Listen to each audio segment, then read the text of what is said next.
Welcome to a new edition of If I Ever Live to Be. Today, I've got my good friend Paul Zanardo with me, and he is founder and CEO of Zanardo Dezignz. And we're going to get into first all of what you do. So, website, obviously SEO, graphic design, and things like that. So, we're going to nerd out first on all the things Paul and I like to do. So, welcome, Paul. Thank you so much, Whitney. I'm delighted and just truly honored to be on with you. Yeah, no, I'm so excited. And you and I met first at the North Fulton Chamber of Commerce for an event that we did there together. So that was a pleasure, absolutely. And then John Ray also was just like, the two of you, why have you two not talked yet? That's right. That's right. And I saw your keynote presentation and Yeah. at Phase Events, and I was blown away by your knowledge, your confidence, your stage presence. You crushed that one. So that was my Yeah. first experience, seeing you and meeting you, and that was awesome. Yeah, thank you. All right. Well, that's all we needed today. There you go. We're done. Just fun stuff. That's it. Thank you. No, that makes my day. I appreciate that so much. So Yeah. thank you. So tell us about you, Paul. Tell us about your business. And then I want to tee that up and talk about that a little bit and what's happening in the market today. But then we're going to get to the fun stuff, which is the backstory of how you're here today. Absolutely. So I'm in the business of making other businesses money. And I do this by website design, SEO, which stands for search engine optimization, and video production. And we do graphic design as well. Yeah. So I really want to dive into SEO first because I feel like I feel like it's always been that area of pushback because for me, it not being an area of expertise, it has always felt hard to explain and therefore it's hard to understand. And so businesses are like, I don't really need that, right? Like people are not coming to my website today, they go to LinkedIn. So I'd love to get your take on like where we are with that in the market and how important, yes, it still is. Absolutely. SEO, the acronym, is the most overused and misunderstood, like you mentioned, service. The search engine optimization, it simply put, I like to explain it this way in two ways. One, you want to be found online. If someone's searching for your services, you want to be found in search results on Google or Bing. And number two, ideally, you'd like to rank above your competitors. And that gets Mm, further into SEO, but it is all organic and it's not one of those, it's not like paid ads. It's not the magic tool that will fix everything. It's one part of a strategy. yeah. When implemented, it's very helpful for a good website and your online presence. Yeah. Yeah.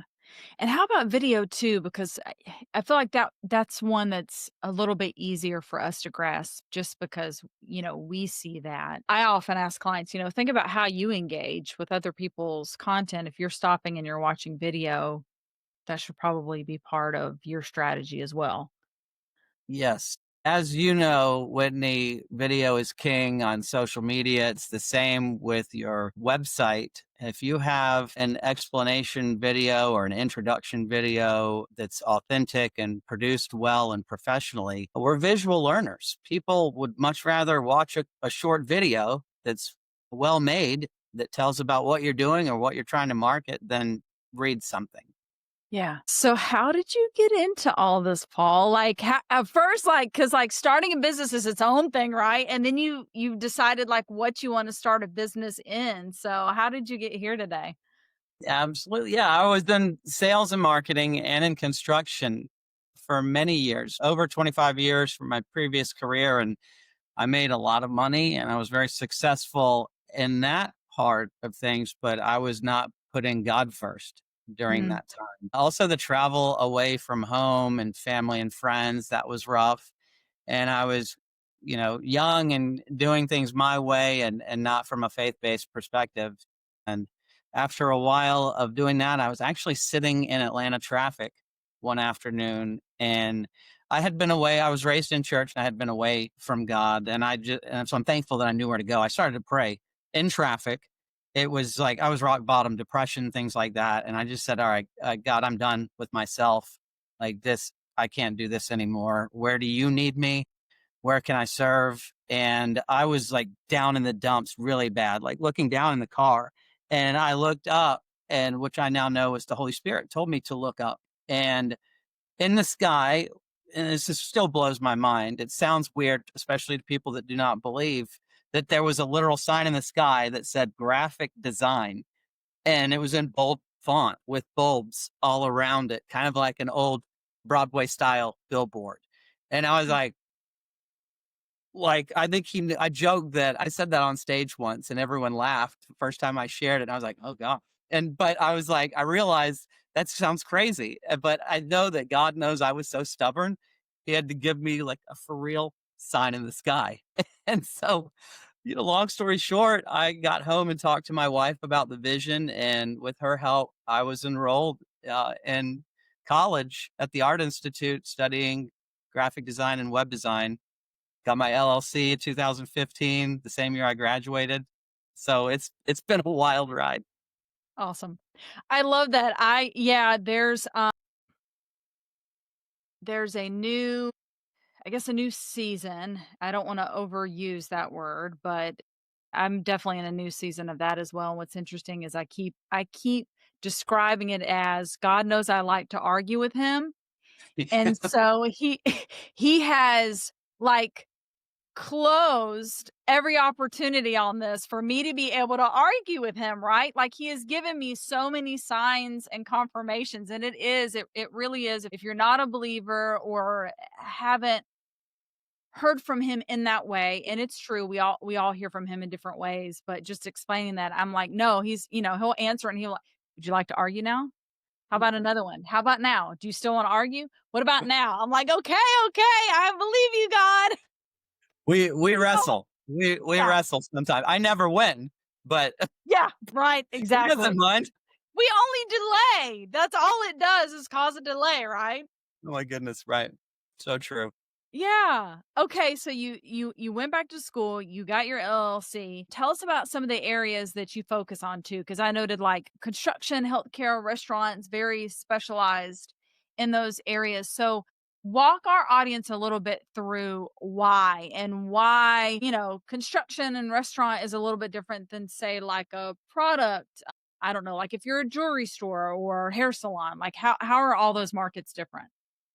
Yes, they're very different, and I have a unique story as to why those are niches for us. I mentioned I did construction in the past when I was doing marketing as well, and speaking the language and understanding the field from a brand new construction site all the way with a slab with nothing on all the way to commercial roofing. I understand their product in and out, and so actually being on the ground working in those areas gives me a big edge up in helping them sell their services. And healthcare came about. My father owns an architecture firm, and he has Zanardo Architects, and we work together. And that's a big niche for him.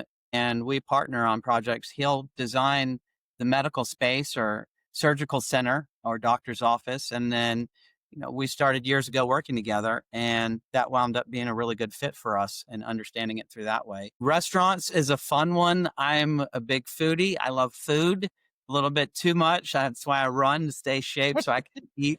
Uh, but yeah, in food and beverage. So, like for instance, we just recently designed an e-commerce site for a hot sauce company, a local hot sauce company, and that was they don't know this, but they probably could have paid me in their hot sauce.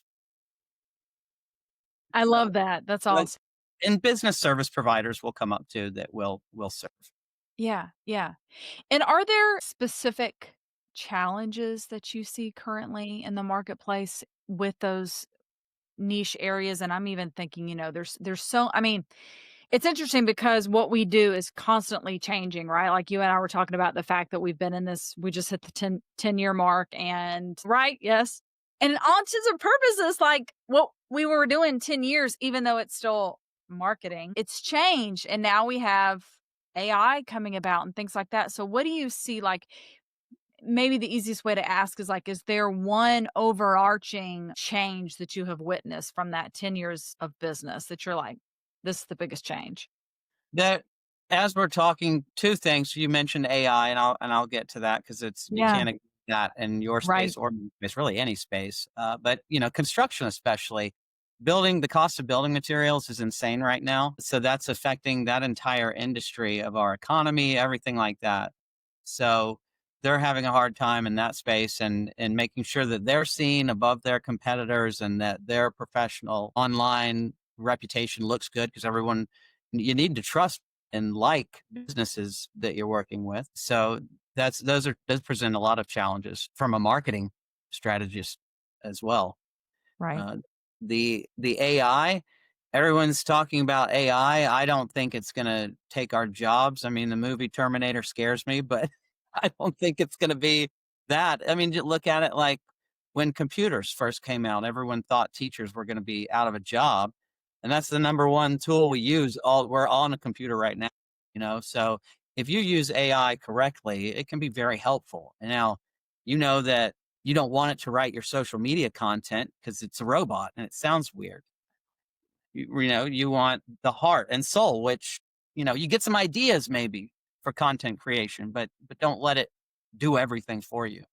Yeah. So, No, I love that. My, kinda since day one, my view of AI has always been the outputs are only as good as the inputs. So if you are putting good inputs, you're gonna get good outputs, but other than that, I feel like that, it still lacks, and you're right, we lose that authentic voice if we're just kinda treating it like the machine it is and trying to plug and play, like you've gotta make it sound like a human, and you kinda have to talk to it like a human to get more real and authentic responses.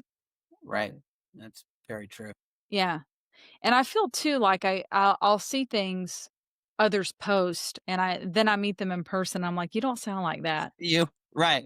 It's Like like the LinkedIn profile picture that's done either by AI or yeah, it's an outdated photo, and you're like, that's you? This is you? yeah, Like, right, doesn't really look like you. Yeah, right. for sure. Yeah. Um, okay, so I mean, I really just when you and I started talking, and I even remember we connected, at the Bold conference, the Bold Awards with the chamber on this same topic of faith, and it's so important to me, and I don't know how people go about life and or run their business without that aspect, right? So you alluded to it a little bit earlier, Paul, but I would love for you to just share whatever you feel comfortable with sharing of that story of like what was kinda going on before that sign in the sky literal moment for you of like, this is what was happening in life before God told me this, and this is how life has been after, and just how that's impacted who you are and the way you do business. Oh my goodness. I don't think we even have enough time to talk about, but I'm very happy and I'm an open book.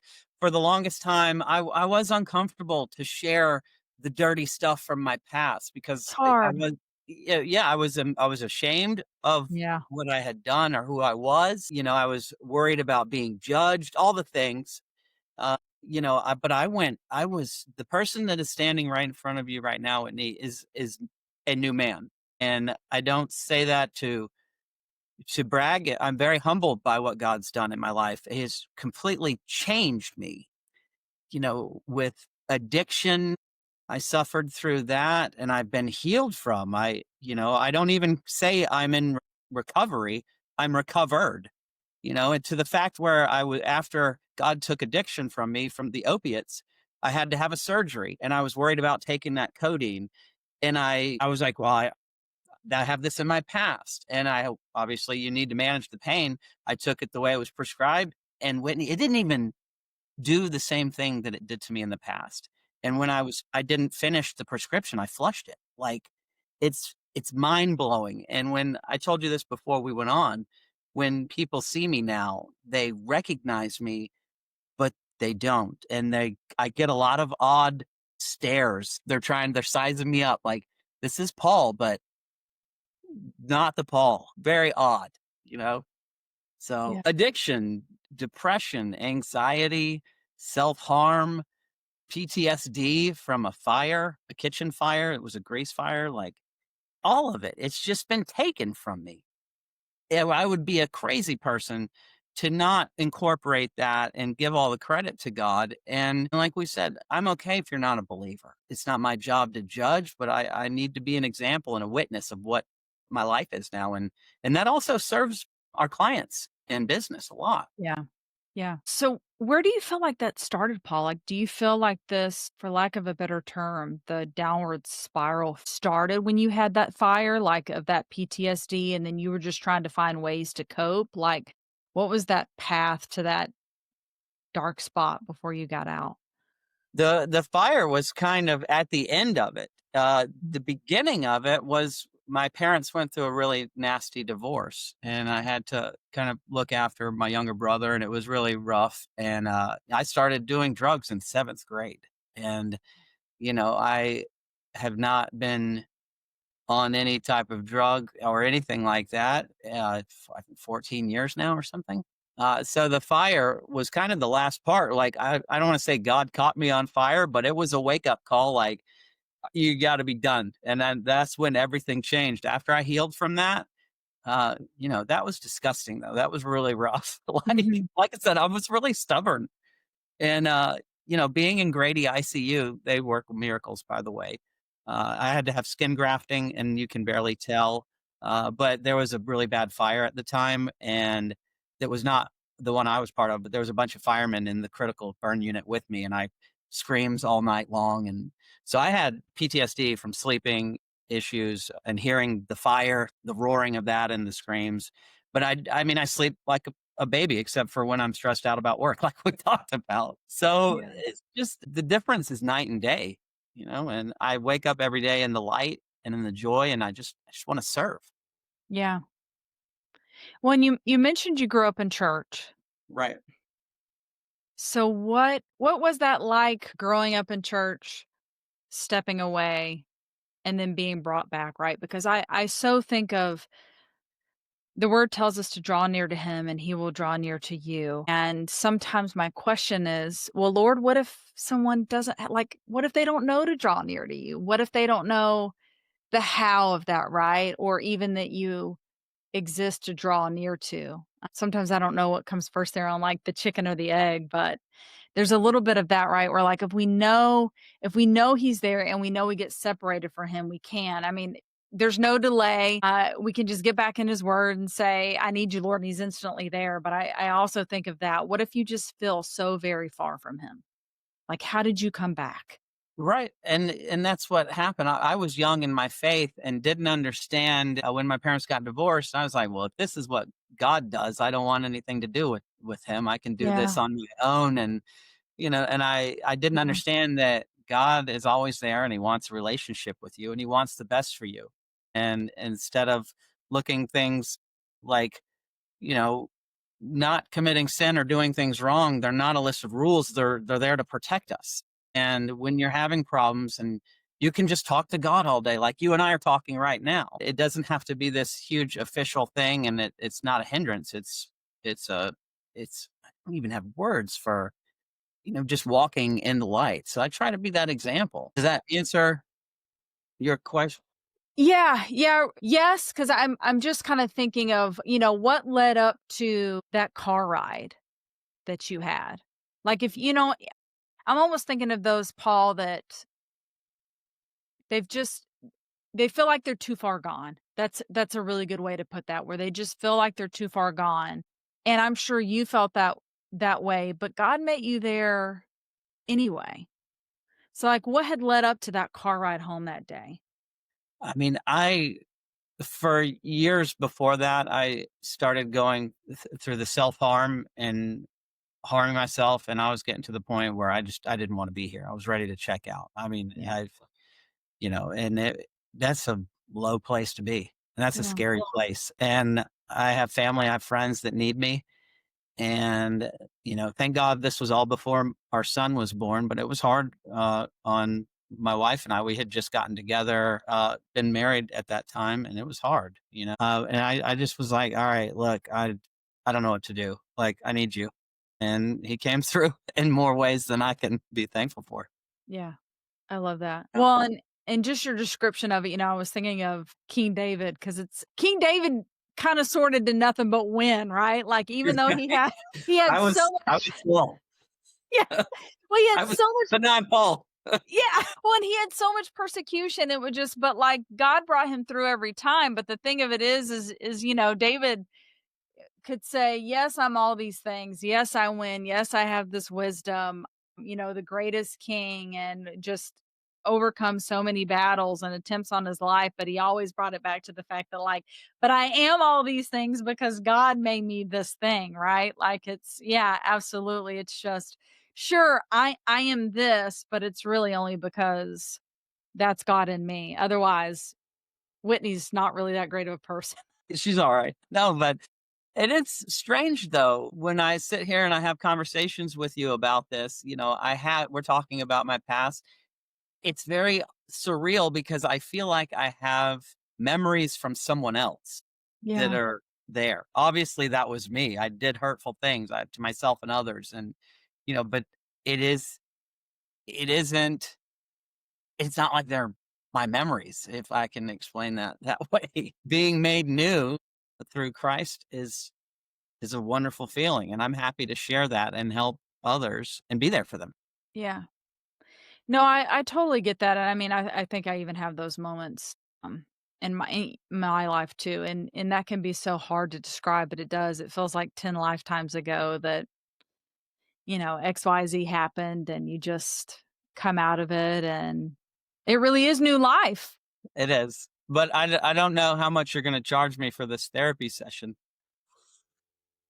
Free. Hey, you know what? I'm the same. I have told him all this time, if he can use all of that, then it's all Yeah, worth it because, it's right. the same. I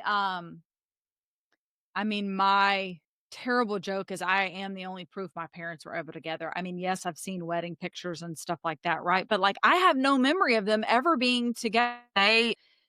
They were divorced before my recollection goes back that far, and that was just really hard as well. I mean, my mother struggled with alcoholism all throughout her life, and then when I was older, she had a back injury, and then you added in painkillers, and it just got worse, and so there's all of that that really tries to bog us down and, derail the path. Even, I often struggled with, like, I just don't wanna be like that, right? Like, as long as I'm just not like that, I don't wanna be like that, and you have to kinda war against that and carrying on kinda what our parents bring into life, but it's just so amazing to me, and I it's the same for me, Paul. Hopefully, you'll give me free counseling too. Anytime, anytime, hit me up. Give me a call anytime. It's just such an encouragement because you do, I feel, and that's sometimes where I think of that isolation where the enemy, that's what he wants us to do, right? And maybe that's part of that drawing near is other people too, other like-minded people that can kinda guide you out of that because I feel if we're isolated, we really do feel like, "Well, I'm the only one struggling with this, no one's as bad as me." But when you get out and you hear these stories from other believers, it's just such an encouragement to say, "Yeah, you know what? I kinda do stink. I really do actually stink, but Jesus takes away the stink. He literally washes us, right?" He sure does. He does. Yeah, And it's kind of stressful in the world we live in because you see social media yeah, and we work in this space, online presence, and you work in this space. It's you see all the highlights. I'm not going to run around and say I was trying to kill myself. You want a website? Like so right. you have to find balance, but it's also be mindful that what you're seeing on social media, it's edited, it's highlights, even, it's so that can be very hard on people and Yeah, stressful that are watching. Maybe a new business owner is watching you and me. We're 10 years in, and other people they're like, "Gosh, everything's so great for them." Like, so I'm mindful about that and others, and yeah. yeah, No, that's such a great point. I'm glad you highlighted that because that's true, right? This is not a linear path whatsoever. right. Yeah, I love that. I keep referring to it. I've said it a couple of times on the show, but it's almost just like this life tapestry where if you look at it, tapestry on the back, it's just this mess of yarn and knots, and it looks like it doesn't go together, but if you turn it around on the other side, it's this beautiful picture. I kinda feel like that's what God does in us, but everybody doesn't see that, right? Everybody doesn't always see the back end of the handiwork. Yeah, that's so true. So, I love that. yeah, before I let you go, Paul, I love to ask all my guests this question. We were talking a little bit before the show that I've had many iterations of the podcast, and so when I started this one, I really did want to use it. Like, yes, I love connecting with business owners, and I love hearing the stories behind their business and what got them where they are. And I wanted to open that up a little bit more and get into the nitty gritty and the faith of it. And I titled it, If I Ever Live to Be. And every guest gives me something that I wanna aspire to, right? So, like, one of my favorite examples is brave, and brave is ongoing. We don't arrive at bravery. It's something we have to choose every day, and so my question to you is, what do you wanna live to be? What does Paul wanna be known for in this world? Well, I touched on this, but serving is Yeah. so important to me. Watching my dad as I grew up, he's so successful in the design space architecturally. I always admired that. And the way he serves his community and other businesses also has a lot to do with why I do what I do. And being able to help other businesses is my passion. When another business is doing well, it's fulfilling. It's my purpose. And, we do that through web design and SEO and all that. So, if God, I look at my business as God's business, and he entrusts me to run the business and own the Yes. business, but it's his. And I'm just blessed to serve him and spread his kingdom through it and help businesses. I can't stress enough how much I want to serve and help others. Obviously, we have to be a good fit. I'm not running around trying to help everyone, but yes. Yeah. No, I love that. So if people wanna get in touch with you and learn more about Zanardo Designs and just connect with you, what's the best way for them to do that, Paul? Yes, get me on LinkedIn, Paul Zanardo, or you can look at everything that we're doing on our website. We have examples of our work. We have a great FAQ that will help people at zanardodesigns.com, and that's spelled ZAN. I love that so much. Well, thank you for coming on and just sharing your story and being so vulnerable too with us, Paul. I know some of that's probably still hard to talk about, even though we're years separated. So I appreciate that. Absolutely. The enemy wants us isolated, and when we're in community, we thrive. Yes, I love that.